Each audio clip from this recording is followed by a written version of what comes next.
You're listening to the B&H Photography Podcast. For over 40 years, B&H has been the professional source for photography, video, audio, and more. For your favorite gear, news, and reviews, visit us at bnh.com or download the B&H app to your iPhone or Android device. Now here's your host, Alan Weitz. Greetings and welcome to the B&H Photography Podcast. My name is Alan Weitz. Today, John and I will be talking about the newest flagship cameras from Nikon and Canon, the Nikon D5 and Canon EOS 1DX2. Both these cameras represent the best technologies available from Canon and Nikon, but are either of these cameras radical enough to make you trade up from a current model? While you're listening, feel free to give us your opinions on Twitter at BHPhotoVideo with the hashtag BHPhotoPodcast. Joining us today are Shawn Steiner, photographer and writer in our content team. Shawn is responsible for writing camera announcements and reviews for the B&H publications. Also joining us is Levi Tenenbaum, one of our ACE sales development trainers.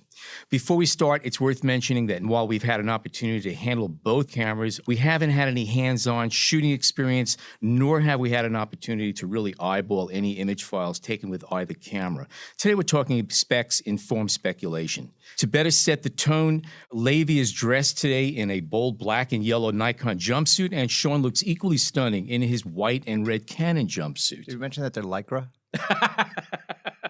I was saving that for the end. We're going to start off by having Levi tell us about the new Nikon camera, followed by Shawn telling us about Canon's new camera. And then after a brief break, we're going to talk about who these cameras are for, are they worth upgrading to, and the future of DSLRs, if there is in fact a future for DSLRs. Levi, let's start off. Can you tell us about the new Nikon D5, what features it has, and how is it different from current models, the D4S? Right, sure. Well, the D5, we're actually seeing this in both cameras, that we're going to be talking about the 1DX shortly, but they both coming out with this new 20 megapixel type sensor.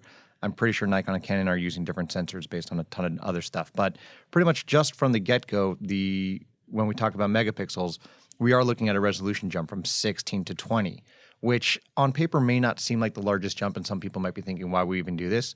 The one thing where I think that this really comes in handy, specifically for photojournalists or wedding shooters, people who don't have as much time to make the perfect composition while they're shooting, this gives them that little extra resolution if they want to crop. And that, off the get-go, is something that's going to be very nice. Other things we're looking at is the new XSpeed 5 processor, which is going to be in the Nikon D5 versus the D4S, which has the XSpeed 4. This is also the first time that we're seeing Nikon move to a dedicated AF module, which is allowing them to really boost the speed. We're now seeing the 12 frames per second with autofocus and 14 frames with mirror lockup. Something like a 30% increase in speed over the previous model, something like that, I believe. Whatever the official statistic is. But the actual numbers, though, this is really nice that they've sped it up. Going along with that speed up, and this is something that Nikon is highly touting, is they officially have 153 autofocus points to help you out. This is really nice. 99 cross type, which means that you have both axes. And this is going to allow any of those sports shooters who already love their D4S to get even better autofocus. They're saying something like it's focusing down to -4 EV. So for any of that low light type of stuff, to go along with their brand new ISO, which they're going up to something like expandable to like 4 million. Is it 3 million? I think it's 3 million expandable. 3 million in change, yes. Yeah. So, I mean, giving you the ability to focus in really, really low light and then add the extra ISO, I think so far in these first 4 specs alone, I could see a lot of reasons why pros would make the switch. The one thing I do want to point out, I've never had this camera in my hands yet, but from all the literature and all the photos of the viewfinder that I've seen, it looks like even though they have 153 points, only about 55 of them are actual selectable points, and the other ones are all focus assist points, which means that within groupings or if you're tracking a subject, Nikon has a lot of other points in there to help predict where the tracking and the focus needs to move, but those are not actually 153 selectable points like you'd see in some other cameras where you'd have something like 399 selectable points. But you think that the autofocus is the big thing. That's what you were talking earlier, right? I think the autofocus is a very big deal over here. I mean, this is what these cameras are made for, is your sports photographers, your photojournalists. These are guys who are relying on their autofocus day in, day out. Talking about autofocus, one other very interesting thing that we've seen Nikon do with this camera is give you AF fine tune, which is if you see that your lens is kind of missing focus by a couple millimeters or whatever it is, that in the camera and very easily you're actually able to fine tune through like a couple just very basic menu pushes is what they're touting, to actually get your lens to be completely set up. So instead of having to go back and like we used to do where you'd have to measure a chart, go back, tweak it, check it again, check your chart, measure your ruler, okay, I'm still off, and tune your focus. Now the camera can actually AF fine tune based on where you focus at. That might be the last 19th century technique that we finally Nikon got has rid of. carried over right there. Now we're completely in the 21st century. Yeah. Other really interesting things about this camera, the ISO button added to the top right side of the camera is awesome. This is very exciting. They used to have it on the top left side, but now you have a dedicated ISO button. I think it was also actually on the bottom as well. But now you have Where is it? It's by their It's on the top right now. top next right, to your so trigger your finger. finger. Okay. Yeah, so that's actually really nice. So now you don't have to put a second hand on the camera body. It was, I think it was always on the left. It was either on the bottom underneath left. the LCD Yeah. screen. It or was on top acrobat. of It it. was an it's acrobatic bottom feat. left. You had to do some finger manipulation, but the idea is now you could do it all with one hand, especially people who are shooting big lenses or something. They don't have to now take their hand off the lens, leave the viewfinder. They can just start switching, and I think that's going to go a long way. So You think that's indicative of the fact that we use ISO a lot more, or is it just simple design change? a bit of everything. I mean, they gave you 3.2 million ISO, so Right. they want you to use it. I think we find a lot of photographers switching a lot more between ISO rather than modes. So usually I'd be in aperture priority or shutter priority or manual, and me switching between those modes is not as common as me needing to switch my ISO. So I think that's indicative, and I think that's actually something they're going to do moving forward. I think we're seeing it on the D500, if I remember correctly, and I think that's going to be in all their high-end cameras from this point forward. And what about touchscreen? Touchscreen is cool. Haven't played with it, but from everything that I've seen, this is a full touchscreen, so similar to your iPhone or your Android phones, where you can actually zoom in, swipe left, right, touch focus. Nikon's autofocus in live view is not the best, but it does work. They're giving you full touchscreen ability, which I think at this level in a pro camera is something that's very interesting to see here. I think they almost had to, because it's one of the first things people comment on when a new camera comes out, whether it has touchscreen or not, whether you need it or not. I think it's a nice feature to have or an option to have. But it's something that a lot of people are just expecting, because after all, our phones have it. Why not? Right, but you usually don't see it amongst the pros. You Correct. hear a lot of times that Correct. pros are always worried that, oh, I'm shooting, I may hit the wrong thing, or my nose is going to start touching Sure. buttons. They get very worried with it. I'm curious to see, and this is something that may be out there. I haven't seen in my research yet whether or not you're able to turn it on or off. I believe you can. What about physical size? What about So size, we've seen a couple things. They've elongated the body a little bit. They've kind of taken away some of the curves. I think it's gonna be good for anyone who's used to these type of cameras. I mean, these are big cameras, so whatever they're trimming or moving around over here is nice.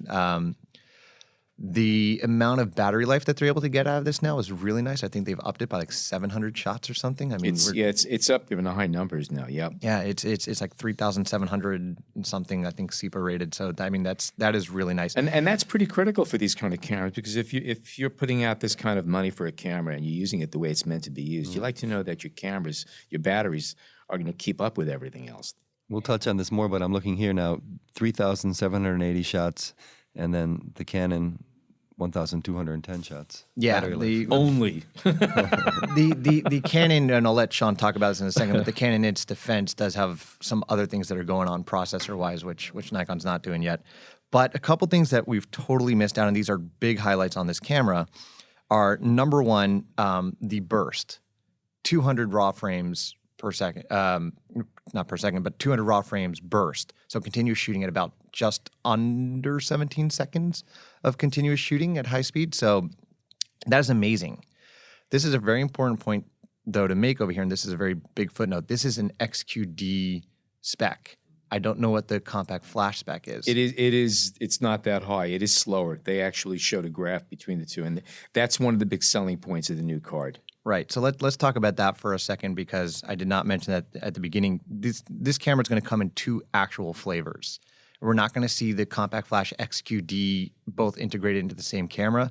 I can tell you this was a huge issue that we used to always have in the store for customers on the phone, that for whatever reason, I don't know if it's the XQD protocol, they just didn't like playing together this compact flash and the XQD card. There were almost always issues. So Nikon is now making a very definitive step. You can either buy this in XQD flavor or you can buy this in compact flash flavor. I don't think it's just we were talking about this earlier, right when we were setting up. I think this is actually Nikon testing the market and seeing, hey, can we get everyone to switch over to XQD? Because there's so many advantages that we have here. There's so many things that we can do if we move over to XQD as far as speed and buffer and stuff like that. I mean, just the rights on these are insane. Which brings us to my last point for the moment, and then I'm going to give Shawn some time to talk. They have. By the way, he hasn't inhaled once since he started speaking. I know he's like sitting there like he's. We love you, Shawn. They have put 4K into this camera, which at first everyone's like, yeah, yay, 4K. It's really nice. Nikon's been making a lot of steps as far as video goes. They were some of the first cameras to start doing 60p across all their systems. The two interesting points to me on this camera as far as 4K goes, number one, they did not put in DCI 4K. They've only put in UHD. What that means to the layman is that if you go to film an actual movie on this camera and you want to play it back in theaters, you actually need DCI 4K, which is a little bit bigger. It's 4096, whereas UHD, which is something you'd see on your TV or on the internet, is 3,840 pixels. It's slightly smaller. Speaking of smaller, the camera is not going across the entire sensor for 4K. You're actually going to see a 1.5 times crop. So it's going to get to the center of the sensor, which, they'll say, oh, yeah, that means that you're getting, from the center of the sensor, which is the best part. Also, you have the best light from your lenses in the center. But you are not going to see a full frame image like we see on some other cameras like the Sonys. And those are a couple of just important notes. Is this a reason why I wouldn't get the camera? Frankly, the person getting this camera is probably already a Nikon shooter. They're already invested in the system. They have a D4S or they have a D3 or they're looking to move into sports shooting from a D800 or a D7200. And if they're making that move, then there's a ton of justifications over here. If you're coming into this where you're saying, oh, I want to shoot films and the D5 shoots 4K, this is the camera to get, I would strongly encourage you to look at other options because that's not what this camera's for. It can do it, but it's not what it's for. I think another thing that's important to point out when it comes to 4K capture is that the Nikon D5 has a maximum clip length of 3 minutes. Oh, I forgot. Yes. Yes. And that is and that's something that's a big consideration, and I'm sure that Shawn's going to tell us all about how long the clip lengths are on the Canon. I want to make one quick asterisk over here. So although it's 3 minutes, I am willing to bet that Nikon's going to change that, because we're seeing on the D500 they are at about 30 minutes in 4K. And also both the D500 and the D5 both have uncompressed HDMI out, which means you could do full 4K out to a recorder in UHD. So that is my one asterisk. 3 minutes killer. I don't know who's shooting 4K in 3 minutes. Points taken. We're going to take a pause and come back and hear from Shawn about the Canon 1DX Mark II. We hope you're enjoying this edition of the B&H Photography Podcast. Send us a tweet at BHPhotoVideo, #BHPhotoPodcast. Shawn, there's a new camera from Canon, as we well know. Give us some information about the new 1DX Mark II and how it compares to previous models, the 1DX. The 1DX was the initial 2012 flagship, but then a year later they followed with the 1DC, which was almost the same camera, but it added 4K recording for video productions. Today, with the 1DX Mark II, we see almost a blending of those two cameras. So we have great video, and we also have great stills. We see a new sensor, 20 megapixels, same as the D5, but we also see dual Digic 6 Plus processors, which is a major upgrade in terms of speed and processing. The other improvement is we see a bump from 12 FPS with AF in exposure to 14 FPS with AF, and also a bump to 16 FPS in live view, which is huge. And if anybody's shooting sports, What were the processors on the previous? Were the dual they were also? they use the dual Digic 5. Digic 5, So, okay.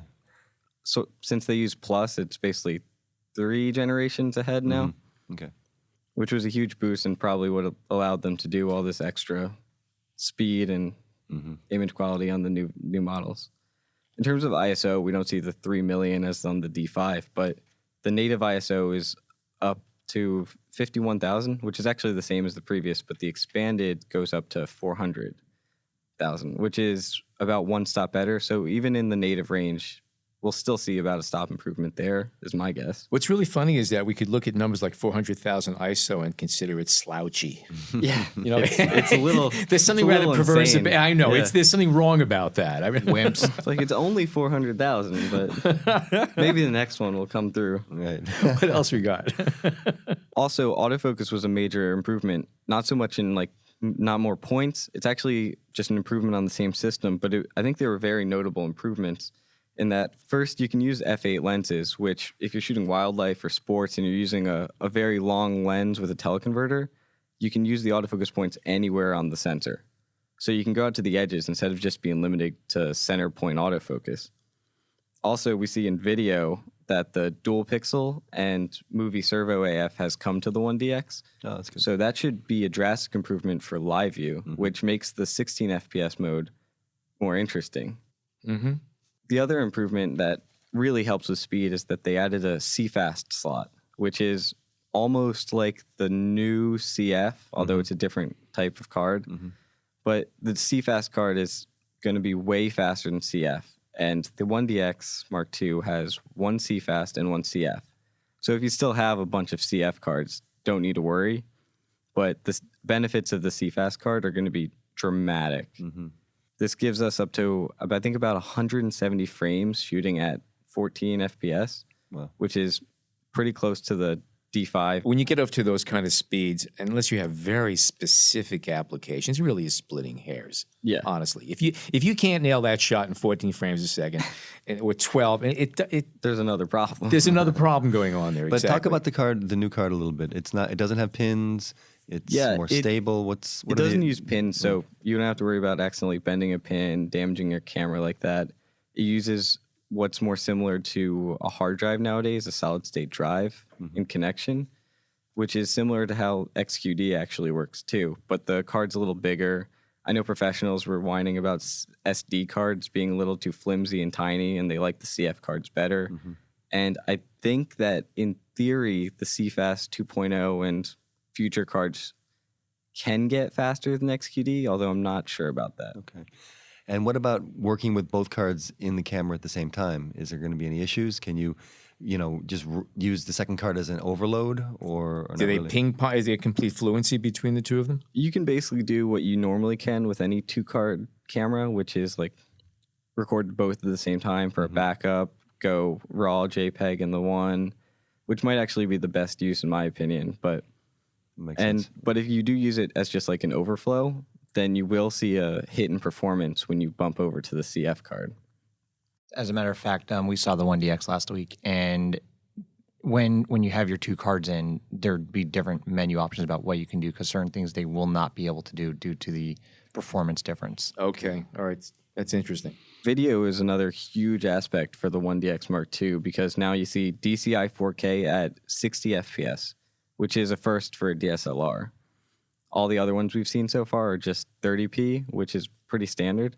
But the huge bump here actually puts it into the range of traditional cinema cameras, like their C300 and C100s. Are these cameras becoming redundant from Canon? Or do you think there's a little bit too much overlap between all the options they have trying to satisfy everybody, especially with video? Stills are easy, but video, there seems to be a lot of options going on now. In video, it's actually really interesting because the features that they decide to leave out of their cameras as they go lower and lower in the tiers, they very easily distinguish what makes a professional camera compared to like a not cinema camera and a stills camera.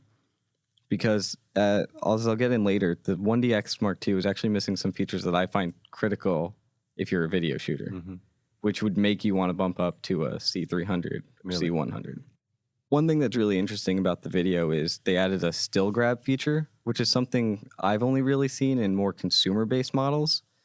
But I think adding in the dual pixel and movie servo AF, shooting video for stills might be a very viable option with this camera. Even though you'll only get about 8.8 megapixels, it'll still be really good quality. And it's like, at this point, how many megapixels do you really need? They were saying that when the first 6 megapixel camera came out. Yeah.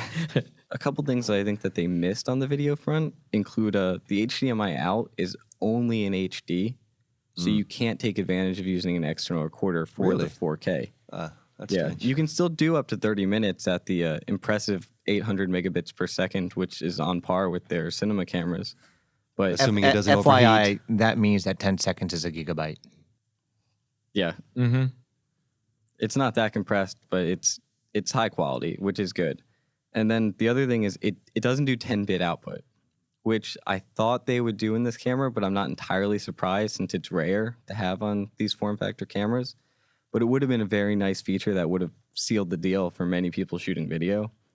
And then the last one is the 1DC had a Canon log feature, and their professional cameras have a log feature to try to expand the dynamic range as much as you can. And the 1DX Mark II does not have that feature. So as being almost the perfect camera, I think, it kind of just took a couple missteps or wants to separate itself from the cinema line.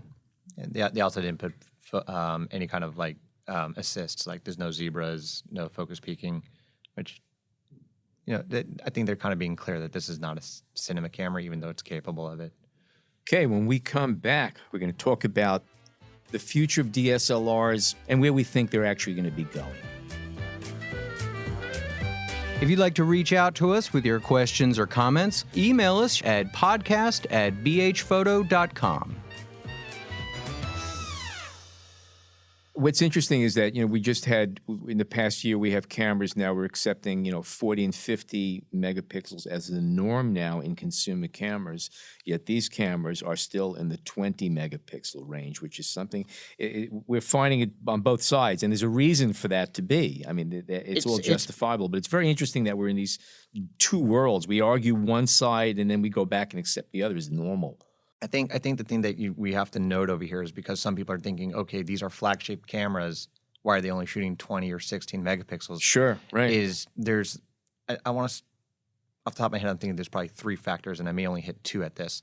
But number one is we're trying to give them the utmost performance. Right. So these are cameras that are made to shoot a lot of action, retain focus, and have a tremendous amount of buffer and burst. Mm-hmm. So by not shooting at 50 megapixels, not requiring the camera to process all just that a processing gazillion energy is information, diverted exactly. to more important places. It can go straight into the AF, it can go straight into the buffer, it can go straight into writing to the card. Straight so into making them ISO, efficient. light gathering, Exactly. size of the Which is why pixels. you see a camera like the Sony A7S Right. is the other low light, high contender for low light performance, and it's only a 12 megapixel camera. By doing that, they are able to draw in more light. They are able to clean up the image a lot more and push processor performance into those arenas. Also got to think about the type of people who are these cameras being marketed to. These are not your studio shooters who are trying to shoot, big, massive billboards or anything like that. This is stuff that's going online to time.com or whatever news websites you're following.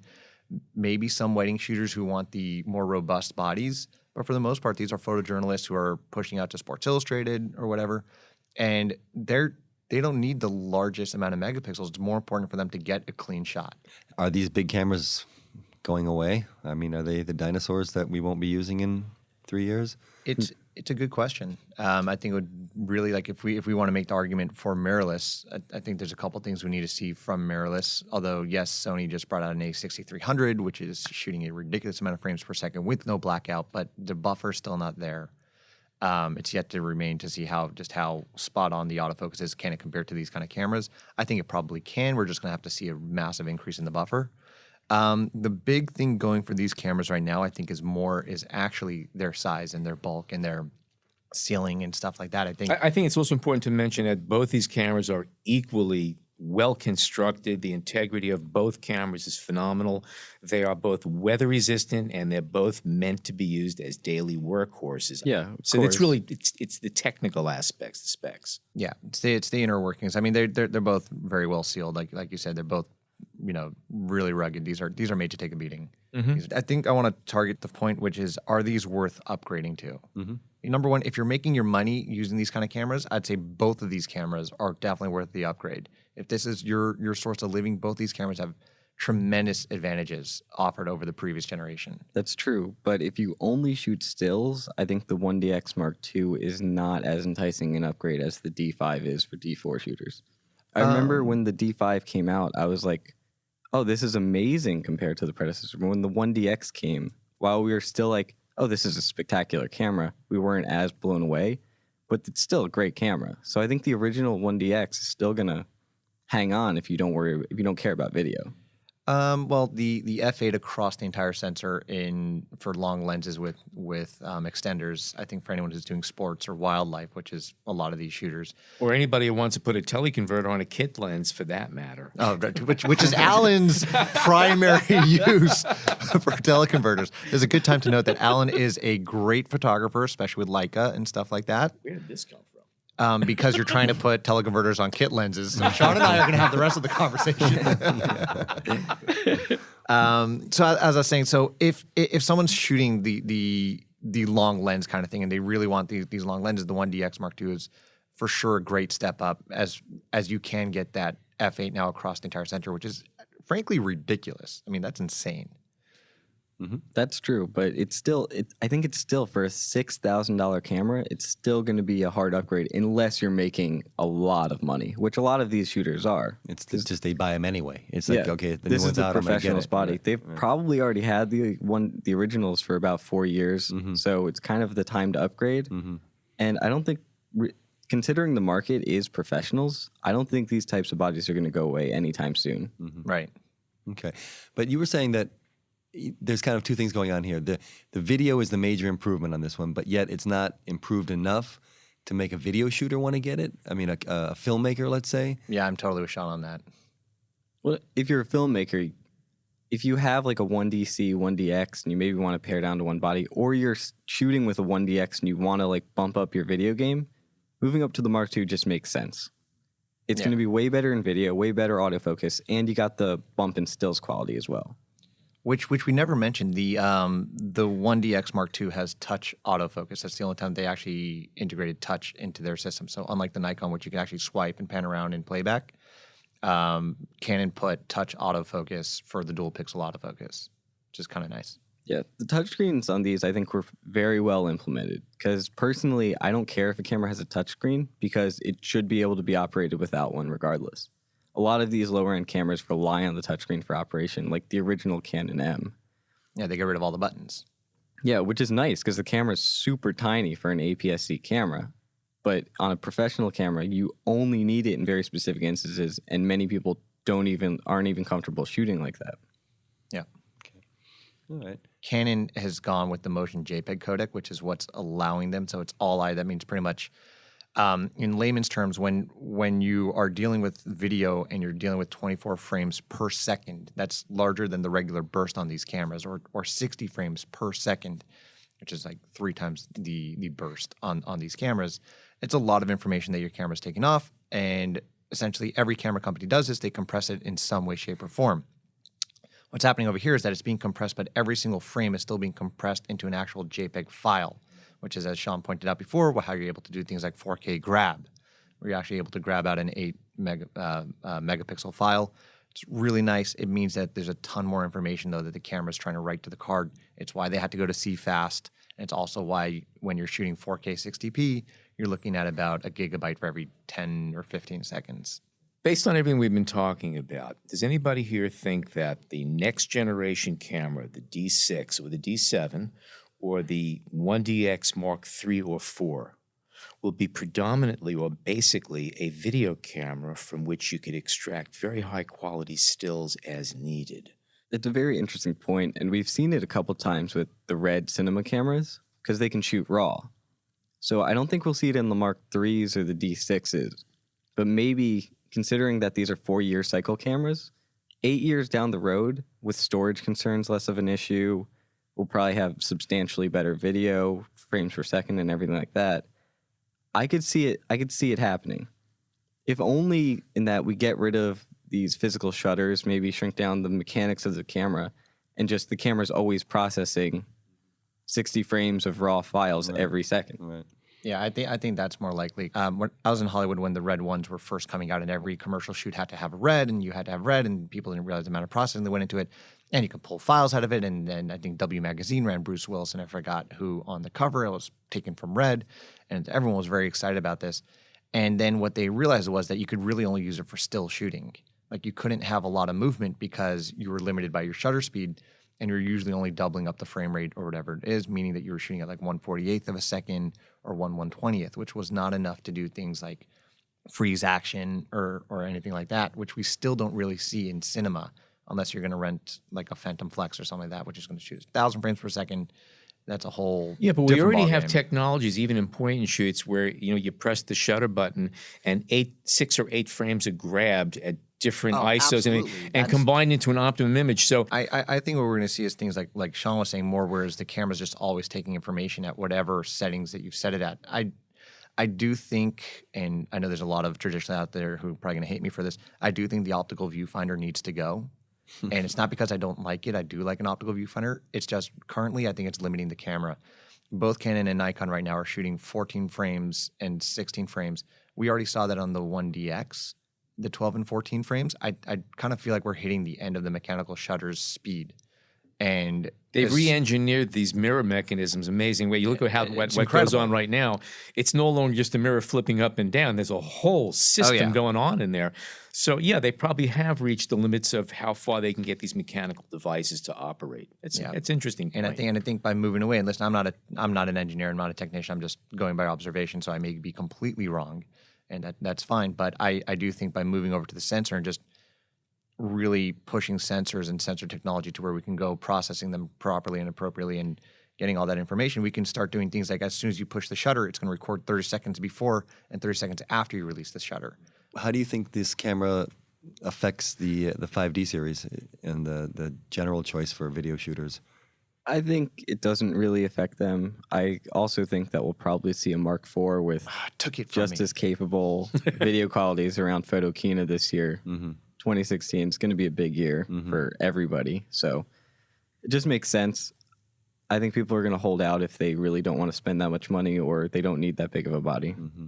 Yeah, I think Canon definitely has left a lot of place here for a 5D Mark IV. A lot of To place. be the video camera for the video filmmaker. camera. Yeah. Yeah. And this one, with its increased video capability, will be for the video journalist who wants to shoot his stills and perhaps capture some quality video at the same time. I think it'll be interesting. The wedding shooters. We'll have to wait and for the Mark IV to come out to really tell, but the 1DC and 1DX had better video quality than the 5D Mark III. The 5D Mark III was still very good, but I still think that they're going to push the 1DX Mark II as their flagship video, photo, everything DSLR, and the 5D series is going to sit just below that, but still pretty much be top of the game compared to anything else in the market.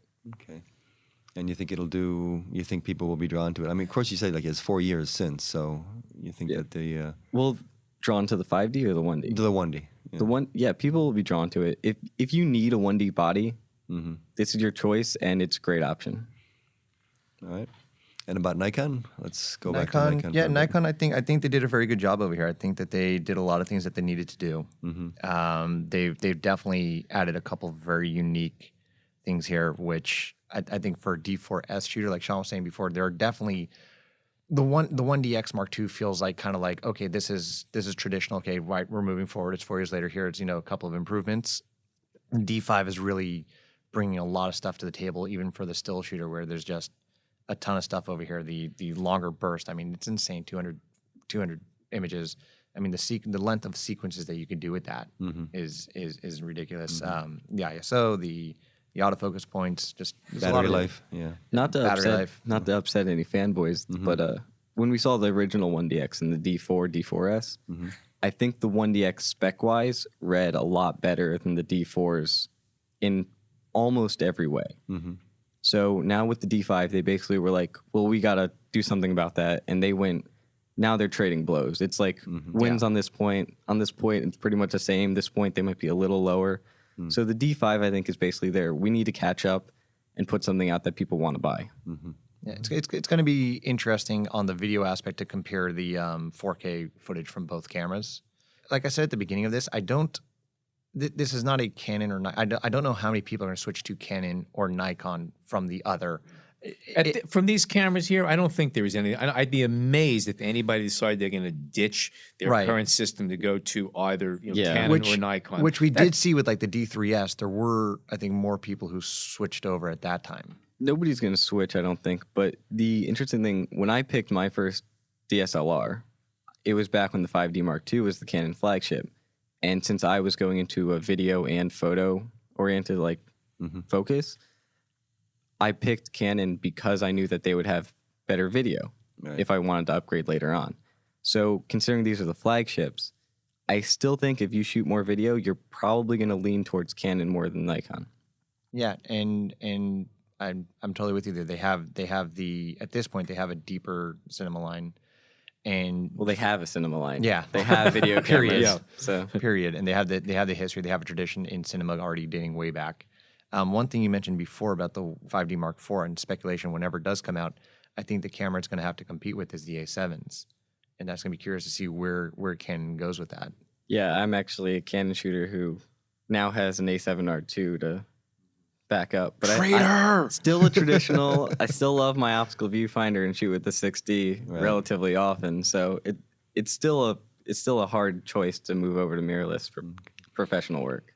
The bottom line is that no matter what level of camera you're looking at for either manufacturer, you're getting a great camera that takes great pictures.